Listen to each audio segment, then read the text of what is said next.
Greetings again from Quality Content QC. Ever pondered on who could be the richest person in recorded history? While many might direct attention to contemporary billionaires, historians frequently look much further back, to the 14th century. They find a man, Mansa Musa, the King of Kings, whose wealth was so vast, it's still a topic of discussion nearly 7 centuries on. Born in 1280, Mansa Musa, also known as Musa I of Mali, ascended to the throne in 1312, following the death of his predecessor, Abu Bakr II. Mansa Musa took control of an already flourishing empire that sprawled across West Africa. But it wasn't just the size of his empire that was remarkable. It was the immense wealth it generated. The empire was abundantly rich in commodities like gold, which accounted for more than half the world's supply that time, and salt, a valuable resource in those days. It also dealt in exotic goods and slaves, making it a significant player in the trans-Saharan trade. Under Mansa Musa's rule, the Mali Empire didn't just continue to thrive, it skyrocketed to new heights. Its prosperity reflected in the lavish lifestyle of its citizens, the grandeur of its cities, including Timbuktu, which became a center of learning and culture, attracting scholars and traders worldwide. It was this prosperity that allowed Mansa Musa to undertake his legendary pilgrimage to Mecca, during which he distributed much gold that it caused a currency crisis in the regions he passed. Mansa Musa, with his extraordinary wealth, turned the Mali Empire into a global powerhouse, making him the wealthiest individual ever in human history. Mansa Musa was not merely a wealthy monarch, he was an ambitious visionary with a grand plan. His wealth was paralleled only by his passion for architecture, the arts, and sciences. As a fervent patron, he championed a wide array of projects, from artistic endeavors to scientific explorations, nurturing a society where creativity and innovation thrived. His architectural commissions were nothing short of spectacular. Under his reign, a multitude of extraordinary structures sprang to life, from grand palaces that showcased the height of luxury and refinement, to awe-inspiring mosques that stood as a testament to his devoutness. Mansa Musa was instrumental in the creation of structures that, even today, are considered unparalleled in their grandeur. His passion for architecture even extended to educational institutions. He commissioned that weren't just buildings, but symbols of his commitment to fostering knowledge and intellectual growth. Being a devout Muslim, Mansa Musa's rule was marked by the fusion of religion and learning.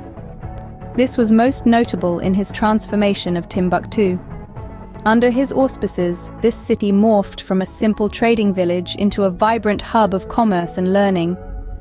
It became a cosmopolitan center, attracting scholars, merchants, and artists from far and wide. The streets of Timbuktu buzzed with intellectual discussions, while markets thrived with trade.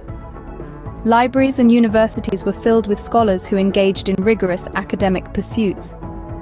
In essence, Mansa Musa's reign didn't just bring about architectural marvels, it also sparked a renaissance in arts, science, and commerce, turning Timbuktu into a beacon of knowledge that shone brightly in the medieval world. In the year 1324, the ruler of the Mali Empire, Mansa Musa, set out on an awe-inspiring pilgrimage that would be woven into the threads of history. This journey to Mecca, one of the 5 pillars of Islam, became an epic spectacle of unimaginable opulence and grandeur that resonated through the ages. Accompanied by a vast entourage, reported to be in thousands, including servants, soldiers, and heralds clad in Persian silk, Musa's procession was a sight to behold. It was a caravan that stretched beyond the horizon, with every individual in the procession having their weight in gold dust. An army of heralds, precursors to the king, preceded Musa on his journey, announcing his arrival in each city with the fanfare befitting a king. The cities that were graced by their presence, Cairo, Medina, and ultimately Mecca, were met with astounding displays of wealth.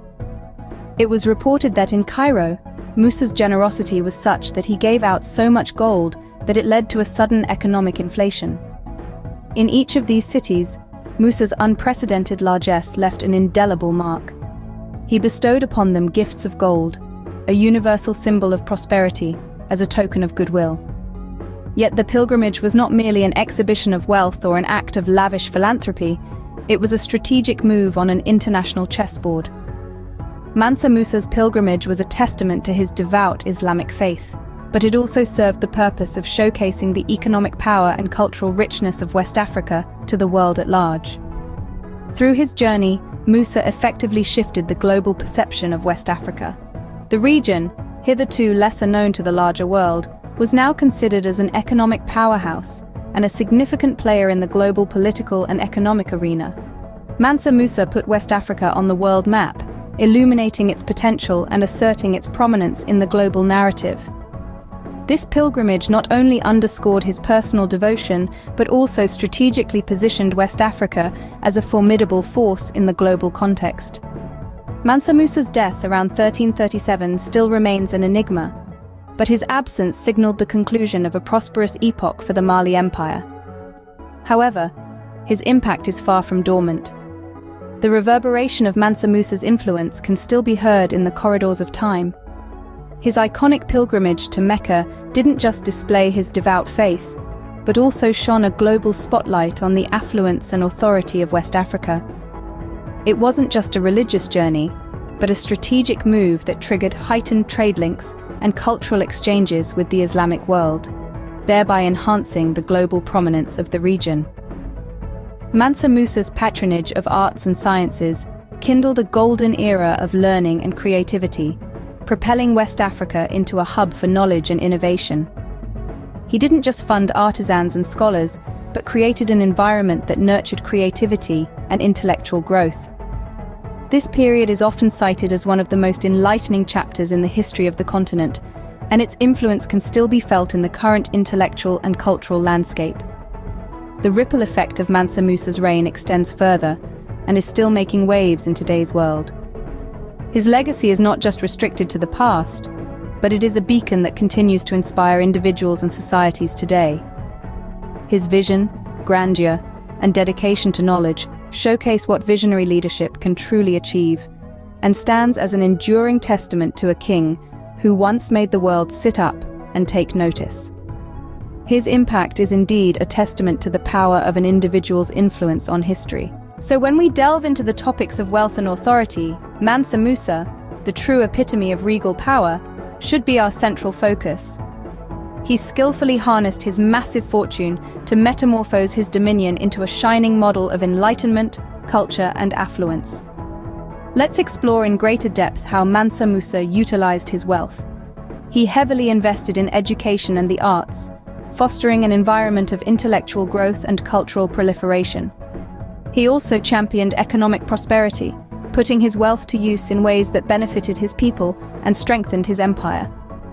His story is more than just a tale of a rich king.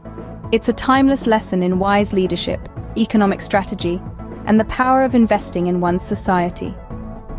These lessons remind us of the boundless potential for greatness that we all possess. If you found this exploration enlightening, please don't hesitate to like, comment, and share this video. Don't forget to subscribe for more insightful content. We appreciate your time and viewership.